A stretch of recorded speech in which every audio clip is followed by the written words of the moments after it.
Сіздермен құрметті көрермендер, бүгінгі біздің алғашқы тақырыбымыз ол жолдағы ақша қаражатының есебі, яғни денежные средства пути дейді.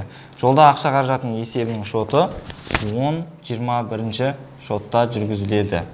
10-21. Жалпы жолда ақша қаражаты дегеніміз ол бір ғана жағдайда қолданылады. Ол қай кезде біз өзіміздің кассамыздан қомақты ақша қаражатын алып, банк шотымызға өткізетін кезде біз инкассатор қызметін шақырамыз. Бұл ақшаны инкассатор қызметіне өткізген кезде бізде жолда ақша қаражатымыз көбейеді. Қашан инкассатор қызметі банкке барып, жаңа ақша қаражатын өткізсе банкке, сол кезде жолдағы ақша қаражаты азаяды. Сол бір ғана жағдайда ғана қолданылады жолдағы ақша қаражаты. Бір мысал келтіріп жіберейік оған. Дебет, кредит, сумма дейміз мына жерге. Мысалы мынандай мысал болуы мүмкін. Кассадан 1 миллион теңгені, яғни ақша қаражатын алып, банк шотына өткізу үшін инкассатор қызметіне өткізілді дейтін болса, кассадағы ақша қаражаты азаяды. Инкассатор қызметіне ақшаны берген кезде жолдағы ақша қаражаты көбейеді. Сумма 1 миллион. Инкассатор қызметі өз кезеңінде 1 миллион теңгені банк шотына өткізді дейтін болса, онда банк шотындағы ақша қаражаты көбейеді, жолдағы ақша қаражаты азаяды, 1 миллион. Активті шот себебі ақша қаражат деп тұр. Түсінікті болса, онда келесі тақырыпты өтейік. Келесі тақырыбымыз банк шотындағы операциялардың есебі. Яғни банк шотындағы ақша қаражатын өтетін боламыз. Өздеріңізге мәлім, банк шотының ақша қаражаты 10-30 деген шотта жүргізіледі. Жалпы, мына жерде айтылып жатыр, қолма-қол ақшасыз төлемдер дейді. Банк шотының ақша қаражатын, яғни безналичный денежные средства деп айтады, немесе банк шотында ақша қаражат деп айтады. Қолма-қол ақшасыз төлемдер кәсіпорын банкідегі есеп айырысу шотында жүзеге асырылады дейді. Ол қалай болады?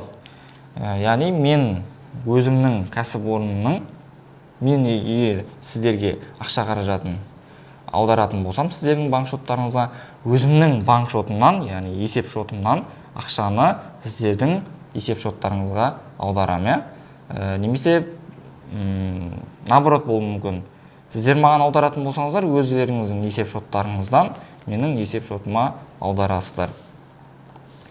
Жалпы өткенден бері жақта не айтылып жатыр? Bin, in дейді, big дейді, код дейді.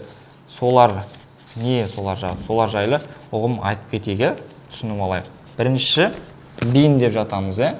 Bin дегеніміз не? Бизнес идентификационный номер деп айтады. Биндер негізі заң тұлғада және дара кәсіпкерге берілетін бірегей уникальный номер екен. Ол 12 цифрадан тұрады, және ол ешқашан бір-бірінен қайталанбайды, яғни бір-біріне ұқсамайды. Немесе бұны бизнес сәйкестендіру номері деп те атайды. Келесі in дейді. In. Индивидуальный идентификационный номер дейді. Бұл жеке сәйкестендіру номері, бұл тек қана жеке тұлғаға беріледі. Бұл да бірегей номер, және бұл да қайталанбайды. Бұл екеуінде де символ болмайды, тек цифралардан тұрады бұлар. Түсінікті ғой, ешқандай әріптер болмайды, тек цифралардан тұрады. Келесі big дейді. Big дегеніміз не? Банковский идентификационный код дейді. Банктың сәйкестендіру коды дейді. Бұл латын әріптерден немесе цифралардан тұратын 8 символды код. Өткенде ADNS программасында қазір көрсетемін. Өткенде айтып жатыр, банк таңдаған кезде Свит биг деген жағында осындай кодтар тұрады. Мысалға, АТФ банктікі болса, Аламан КЗК деп тұрады. Каспий банктікі Каспы КЗК деп тұрады. Яғни сол екен мынау. Биг дегеніміз. Банковский идентификационный код. Келесі ИИК дейді. ИИК. Индивидуальный идентификационный код дейді. Бұл кәсіпорынның банктегі есеп шотының номері, расчетный шотының номері. Ол 720 латын әріптерінен және сандардан тұрады. 1С өтіп жатқандай, яғни басы KZ деп басталатын расчетный счет дейді ғой орысша. Сол есеп счет ИИК дегеніміз. Түсінікті ғой? Индивидуальный идентификационный код. Келесі КНП дейді. КНП. Коды назначения платежей дейді. Яғни төлем мақсатының коды. Яғни КНП-ны сіз не үшін, қандай мақсатпен аударып жатсыз, сол кезде қоясыз. Мысалға сіз ақшаны товар үшін аударатын болсаңыз, если товар үшін аударатын болсаңыз, КНП 710 болады. КНП-сын осылай қойып қоясыз. Немесе аренда үшін 855 деп қойсаңыз да болады. Тағы не бар? Услуги связи. Услуги связи 852 деп кете береді. 1С көрсетемін. Осы сабақта өзінің арнайы нөмірлері бар. Егер білмесеңіздер, соның ішінен қарап көрсеңіздер болады, өзіңізге ыңғайлы кодты, я. Если бұл КНП кодын қоймасаңыздар, банк қайттан сіздерге обратно аударып жібереді ақшаны. Өйткені банк білу керек, не үшін аударып жатырғаны үшін. Түсінікті ғой. Если мысалға товар сатып алып, қарыз болып қалып, ақшаны товар үшін аударсаңыз, 710, аренда үшін 855 деген сияқты. Яғни сіз біреуге ақша аударасыз ба, КНП-ны міндетті түрде қоюыңыз керек. Түсінікті ғой. Келесі КБК дейді. КБК дегеніміз не? Коды бюджетной классификации дейді. Бюджеттік топтастырудың коды. Біз КБК-ны қай кезде қоямыз? Салық аударған кезде ғана қоямыз КБК-ны. Түсінікті ғой. Салық аудармайтын болсақ, КБК-ны қоюдың керегі жоқ. Сол қандай салық түрлері бар бұл жерде? Әлеуметтік салық. Әлеуметтік салық аударатын болсақ, 103-101. Немесе мүлік салығы. Налог на имущество. 104-101. Яғни социальный налог 103-101, мүлік салығы 104-101, жеке табыс салығы, я? Жеке табыс салығын аударатын болсаңыз, мысалға 102-101 деп солай кете береді. Яғни индивидуальный подоходный налог. Яғни салық аударатын болсаңыз, міндетті түрде КБК қоюыңыз керек. Салық аудармасаңыз қажет жоқ. Ал КНП дегеніміз ол ақша аударған кезде міндетті түрде қойылады, я? Түсінікті ғой. Келесі код ОКПО дейді. Код ОКПО. Общий классификатор предприятий и организаций дейді. Кәсіпорындар мен мекемелердің жалпы классификаторы осы жерде көрсетіледі код ОКПО-да. Бұл халықаралық стандартқа сәйкес жасалады. Бұл код заңды тұлғаларда міндетті түрде болады, бұл код ОКПО деген. Келесі код ОКЕД. Код ОКЕД. Общий классификатор экономической деятельности дейді. Экономикалық қызметтердің жалпы классификаторы. Бұл мекемелерді салалары түрлері бойынша секторларға бөліп топтастырады екен. Яғни ауыл шаруашылығымен айналысатын әрбір мекемелердің ОКЕДі бірдей болады. Өндіріспен айналысатын мекемелердің код ОКЕДі бірдей болады. Немесе охрана служба деген сияқты. Яғни салалары түрлері бойынша топтастырады. Қандай саламен айналысасыз, солардың барлығының код ОКЕДтері бірдей болады. Одан кейін біз алдынан бері айтып жатырмыз. Код деген нәрсе бар. И КБ деген нәрсе бар, я? КБ деп айтып жатыр. Код немесе КБ деп. Жалпы бұл не? Код дегеніміз ол біздің организациямыздың коды. Ал КБ дегеніміз код бенефициара деген сөз. Яғни бенефициар деген ол ақша алушы организация. Яғни мен өзімнің кәсіпорыннан сіздердің кәсіпорындарыңызға ақша аударатын болсам, сіздің кәсіпорыныңыз онда бенефициар болып есептеледі. Түсінікті ғой. Қандай организация ақша алады, сол организация бенефициар болып есептеледі. Мына екеуі бірдей негізі. Код деген жерге біз өзіміздің организациямыздың кодын қоямыз. Код бенефициара деген, яғни ақша алушының кодын қоямыз, бенефициардың кодын қоямыз. Осы жерде өткеннен бері жазып жатырық, 1С-те 17 деп жазып жатырық, е? Бұл нені білдіреді? Осы 17 дегенде, мысалға, осының бірінші цифры 1 деп басталатын болса, бұл Қазақстан Республикасында жұмыс жасайтын организация деген мағынаны білдіреді. Егер де осының бірінші цифры 1 емес 2 деген саннан басталатын болса, онда ол шетелдік организациялар деген мағынаны білдіреді. Түсінікті ғой? Ал осының екінші коды, екінші цифры сіздің организацияңыздың қандай кәсіпорын түрі соны білдіреді. Мысалы 17 дегеніміз жауапкершілік шектеулі серіктестіктерге береді, көбіне тооларға. Түсінікті ғой? Тоолардың коды 17 болады.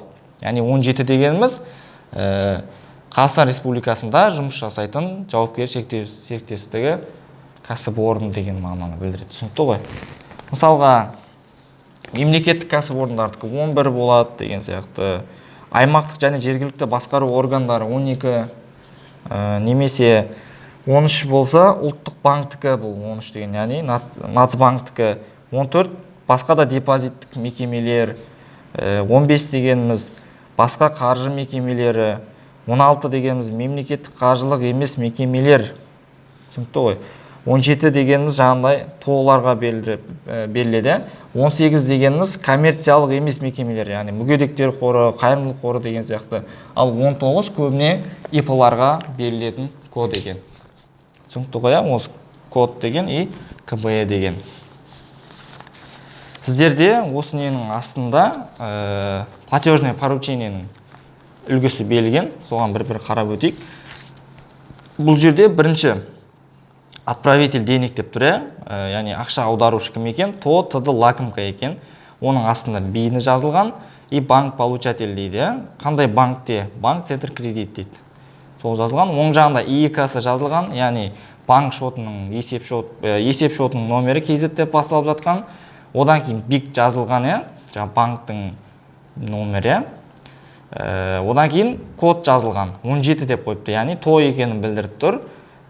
Сумма 67.200 деп тұр. Одан кейін бенефициар деп тұр астында, яғни ол ақша алушы организация. ТО софт мастер екен ақша алушы, соның астында бейіні жазылған, и банк бенефициар АТФ банкта екен. Оның да ИК-сы жазылған, расчетный шотының номері, БИК жазылған. И КБ деп қойған бұл жерде, код бенефициара, ақша алушының коды, бұл жерде де 17, бұл да ТО екен. Қарап тұрсаңыздар, астында код назначения платежаға 710 деп қойған, яғни товар, немесе материал, негізгі құрал үшін аударып жатыр екен. Код бюджетный классификация, яғни КБК қойылмаған, себебі бұл жерде салық аударылып жатқан жоқ. Дата валютирование деп пустой тұр. Егер сіз ақшаны тезірек аудару керек болса, онда дата валютированияны қоятын боласыз. Мысалға, бүгін ақпанның 20-сы болатын болса, сіз ақпан айының 22-сіне дейін аудару керек дейтін болсаңыз, онда дата валютированияге сол датаңызды қоясыз. Сол кезде банк сол уақытқа дейін тезірек аударады. Бірақ ол кезде банк қызметі де қымбаттау болады. Ал егер дата валютированияны қоймайтын болсаңыз, банк 10 күннің ішінде аударады. Бірақ қай күн екені белгісіз. Бірақ ол кезде банк қызметі арзандау болады. Түсінікті ғой? Келесінде бізде шаруашылық операциясы берілген, соны көрейік. Шаруашылық операциясынан бұрын мына жерде не беріліпті? Екінші не бар екен бізде? Чек кітапшасы екен, чековая книжка берілген. Ол банк шотынан қолма-қол ақша қаражатын алу үшін қолданады екен. Чековая книжка деген, түсінікті ғой? Яғни кітапша түрінде болады. Сіз әр банк шотыңыздан қолма-қол ақша қаражатын алған сайын әр бетін толтырып отырасыз. Толтырып болғаннан кейін сол бетін жыртып банкке өткізіп отырасыз. Мына жағдайды ескере өтейін. Егер сіз толтырып жатқанда қате кетсеңіз, ол парақты, ол бетін жыртып алып қоқысқа лақтырып жібермеңіз. Егер қате кетсе, сол беті тұра берсін, келесі бетке толтырасыз. Өйткені кейін чек кітапшасы толған кезде банк қызметі оны санап тексеріп шығады. Сол кезде бір қағаз кем болып қалады. Сол үшін жыртып лақтырып жібермеңіздер ешқашан. Одан кейін мына жерде қолма-қол ақша қаражатын банк шотына өткізу берілген, объявление на взнос наличными. Бұл қай кезде болады? Бұл өзіңіздің кәсіпорынның банктегі есеп айырбас-шотында ақша қаражатының қозғалысы туралы мәліметтерді алу үшін банк көшірмесі беріледі. Бұл түсінікті банк көшірмесі, выписка банка. Ал қолма-қол ақша қаражатын банк шотына өткізу, объявление на взнос наличными деген, ол жаңағындай ақшаны банк шотына өткізу үшін толтырылатын документ. Оны банк менеджері өзі жасайды. жаңағыдай выписка банка банктен алдырып өзіңіз осы уақытқа дейінгі выписка банканы өзіңіздің один есіңізде де выписка банкі бар, соны алып тексерсеңіз болады, сәйкес келе ма, сәйкес келмей ма деген сияқты. Келесі бізде өзіндік жұмыс берілген самостоятельная работа, соны бір қарап өтейік, ауызша. Кәсіпорынның банк шотына ақша қаражатының бастап қалдығы 100 000 теңге дейді. Кеттік ары қарай. Бірінші банк шотынан жеткізіп берушіге дейді, материал алу үшін ақша аударылды дейді. Яғни бұл жерде дебетте 17.10, кредитте 10.30 тұр. Не үшін? Банк шотынан жеткізіп берушіге аударған материал алу үшін ақша аудардық. Банк шотына аударған үшін банк шотына ақша қаражаты азайып жатыр, 10.30 кредитте тұр. 17.10 дегеніміз біздің алдын ала берген авансымыз. Яғни біз жеткізіп берушіге алдын ала аванс бердік. Ол бізден алдын ала жаңағыдай материалды бермей жатып, алдын ала бізден аванс алған үшін біздің кәсіпорынға ол қарыз болып жатыр. Яғни біздің кәсіпорынға қарызы көбейіп жатыр, дебиторлық қарыз көбейіп жатыр. 17.10 актив шот көбеюі дебетінде. Сумма 60 000 дейді. Екінші, кәсіпорынның банктегі шотына қысқа мерзімді кредит алынды дейді. Яғни біз өзіміздің банк шотымызға алғандықтан банк шотында ақша қаражаты көбейіп жатыр, 10.30 дебетте, ал қысқа мерзімді біздің кредитіміз, қысқа мерзімді кредит қарызымыз көбейіп жатыр, кредитте 30-80, яғни біз қарыз болғандықтан ол кредиторлық қарыз болып жатыр. Кредиторлық қарыз дегеніміз пассив, көбеюі кредитте. Сумма 500 000 дейді. Үшінші, кәсіпорынның банктегі шотынан кредит бойынша кезекті өтемақы дейді. Очередное погашение за кредит төленді дейді. Яғни кредит төлеп біздің қарызымыз азайып жатыр, кредиторлық қарыз азайып жатыр, 30-80 пассивті шот азаю дебетке келіп түсіп жатыр. 30-80 дегеніміз прочие краткосрочные финансовые обязательства дейді. Осы жатады кредитке. Банк шотынан төлегендіктен банк шотына ақша қаражаты азайып жатыр, 10.30 кредитке сумма 30 000 теңге келіп жатыр. Төртінші, кәсіпорынның банктегі шотынан кассаға ақша қабылданды дейді. Ол алдынан бері айтып жатыр. Кассаға ақша қабылданғандықтан кассада ақша қаражаты көбейіп жатыр, 10.10 дебетте. Банк шотына аударғандықтан банк шотына ақша қаражаты азайып жатыр, кредитте 10.30, сумма 50 000. Келесі, кәсіпорынның банктегі шотына сатып алушы тауар үшін қарызын аударды дейді. Яғни сатып алушы бізге қарыз болған еді, тауар сатып алып, және сол қарызын төлеп жатыр. Сатып алушы бізге қарыз еді, яғни ол дебиторлық қарыз болады. Ол қарызын төлеп бізге қарыз азайып жатыр, яғни дебиторлық қарыз азайып жатыр, 12.10 активті шот азаю кредитінде кетіп жатыр. Банк шотына төлеген үшін банк шотындағы ақша қаражаты көбейіп жатыр, бізде 10.30 дебетте, сумма 80 000. Келесі, кассада ақша қаражаты кәсіпорынның банктегі шотына салу үшін инкассатор қызметіне өткізілді дейді. Яғни кассадан салғандықтан кассада ақша қаражаты азайып жатыр, 10.10 кредитте. Инкассатор қызметіне өткізген кезде жолдағы ақша қаражаты көбейіп жатыр, 10.21 дебетте, 550 000 екен сумма. Инкассатор қызметінен кәсіпорынның банктегі шотына ақша қабылданды дейді. Яғни банкке барып өткізгендіктен банк шотында ақша қаражаты көбейіп жатыр, 10.30 дебетте. Инкассатор қызметі банкке барып өткізгендіктен жолда ақша қаражаты азайып жатыр, 10.21 кредитте, 550 000 суммасы. Сегізінші, банктегі шоттан әлеуметтік салық аударылды дейді, социальный налог. Яғни 31.50 әлеуметтік салық бойынша біздің қарызымыз азайып жатыр, кредиторлық қарыз азайып жатыр, азаю дебетінде, яғни әлеуметтік салықтың шоты 31.50 екен. Банктен төлегендіктен банк шотында ақша қаражаты азайып жатыр, 10.30 кредитте 40 000. Тоғызыншы, банктегі шоттан корпоративті табыс салығы, корпоративный подоход налог аударылды дейді. Яғни корпоратив табыс салыққа қарызымыз азайып жатыр, біздің кредиторлық қарыз азайып жатыр, азаю дебетінде шоты 31.10 екен. Банк шотынан төлегендіктен банк шотында ақша қаражаты азайып 10.30 кредитке келіп түсіп жатыр, сумма 60 000. Келесі, банктегі шоттан қосымша құн салығы, налог на добавленную стоимость, НДС аударылды дейді. Яғни НДС-ке қарызымыз азайып жатыр, кредиторлық қарыз азайып жатыр, оның шоты 31.30 екен, азаю дебетінде. Банк шотынан төлегендіктен банк шотына ақша қаражаты азайып жатыр, 10.30 кредитте, сумма 60 000 екен. Келесі, банктегі шоттан мүлік салығы дейді, налог на имущество аударылды дейді. Мүлік салыққа қарызымыз азайып жатыр, аударғандықтан кредиторлық қарыз, оның шоты 31.80 екен, азаю дебетінде. Кредитте 10.30 банк шотына ақша қаражаты азайып жатыр, сумма 20 000. Келесі, банктегі шоттан көлік салығы дейді, налог на транспорт аударылды, көлік салығына қарызымызды аударып, қарызымыз азайып жатыр. Кредиторлық қарыз азайып жатыр. Оның шоты 31.70, азаю дебитте. Банктен төлегендіктен банк шотына ақша қаражаты азайып жатыр. Оның біз кредитте 15.000 суммасы. Келесі, банктегі шоттан жеке табыс салығы аударылды. Индивидуальный подоходный налог. Жеке табыс салыққа ақша аударып, қарызымыз азайып жатыр. Біз қарыз болғандықтан кредиторлық қарыз азайып жатыр. Оның шоты 31.20, азаю дебитте. Кредитте 10.30, банк шотына ақша қаражаты азайып жатыр. Сумма 45.000. Келесі, қоршаған ортаны қорғау салығы дейді.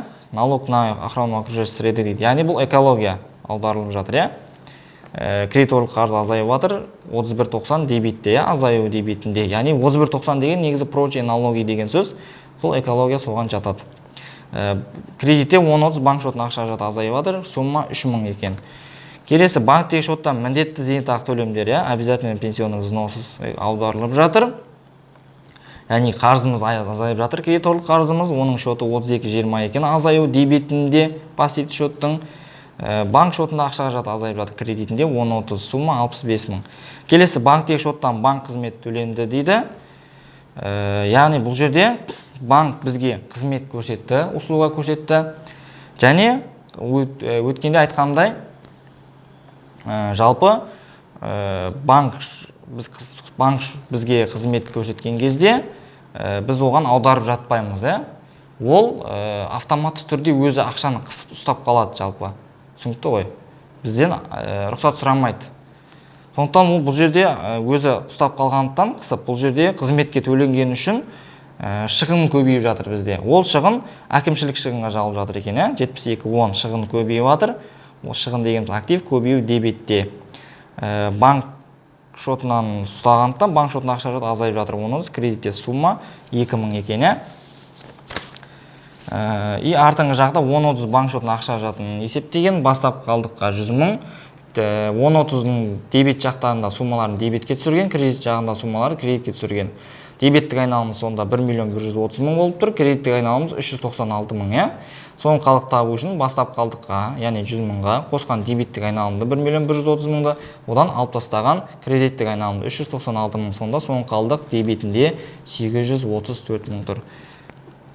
Жалпы біз қазір кішкене банкке байланысты түсініктер айтып жіберейік. Ең бірінші кезекте дейді, кәсіпорын ашылғаннан кейін кез келген кәсіпорын екінші деңгейлі банктерден шот аша алады дейді. Яғни бізде бірінші деңгейлі банк бір ғана банк бар, ол мемлекеттік банк, яғни Нацбанк. Қалған банктердің барлығы екінші деңгейлі банк дейді. Яғни қалған бары акционерное общество болып есептеледі, яғни мемлекеттік емес олар. Мысалға, АТФ банк, Каспий банк, Халық банк болсын, Форте банк болсын, солардың барлығы банки второго уровня деп аталады. Ұлттық валютамен ашсаңыз да болады, немесе ұлттық валютамен ашсаңыз да болады, теңгемен, немесе шетел валютасымен де ашсаңыз болады. Доллар болсын, евро болсын, рубль болсын. Яғни сіз основной қай елмен жұмыс жасайсыз, сол елдің валютасымен ашқан сізге ыңғайлы болып саналады, ыңғайлы болады. Бірінші сіз кәсіпорынға банк шотын ашу үшін сіз бірінші қарауыңыз керек. Банк сізге қызмет көрсеткен үшін қанша пайыз сізден ұстап қалады. Яғни сіз біреуге ақша аударасыз, немесе еңбек ақы аударасыз, немесе ақша шешіп аласыз, соның барлығына қанша пайыз ұстап қалады, соған мән беруіңіз керек. Бірақ сіз арзан екен деп арзан банкке барып жүгіре бермеңіз. Арзан болғанымен ол надежный болмауы мүмкін, сол жағына мән беріңіз. Надежный банк па. Яғни клиенті көп па, аз ба, соған мән беруіңіз керек. Клиент көп болса, ол надежный банк болып саналады. Және де одан кейін качество обслуживаниесіне назар аударуыңыз керек. Яғни мысалы кейбір банктерге барсаңыз, физический лицо мен юридический лицоларды бірге отырысып қояды, күтіп қаласыз, уақытыңыз кетеді. Ал кейбір банктерге барсаңыз, физический лицо бөлек отырады, юридический лицоларға бөлек қызмет жасайды. Соған қалай обслуживать етеді, соған мән беріңіздер. Одан кейін жалпы осы банк қызметтерінің услугасы пайызы қанша болады, солардың барлығы кәсіпорын мен банк арасында келісімшарт жасалады. Оның барлығы сол жерде жазылады екен. Түсінікті ғой. Жалпы сіздерде осының астында өзіндік жұмыс берген, самостоятельная работа, соны өздеріңіз жеке орындаңыздар. Оны келесі сабақта жауабын кәдімгі видеоға түсірем. Содан өздеріңіз қателеріңізді турлап алыңыздар. Келесі көріскенше сау саламатта болыңыздар.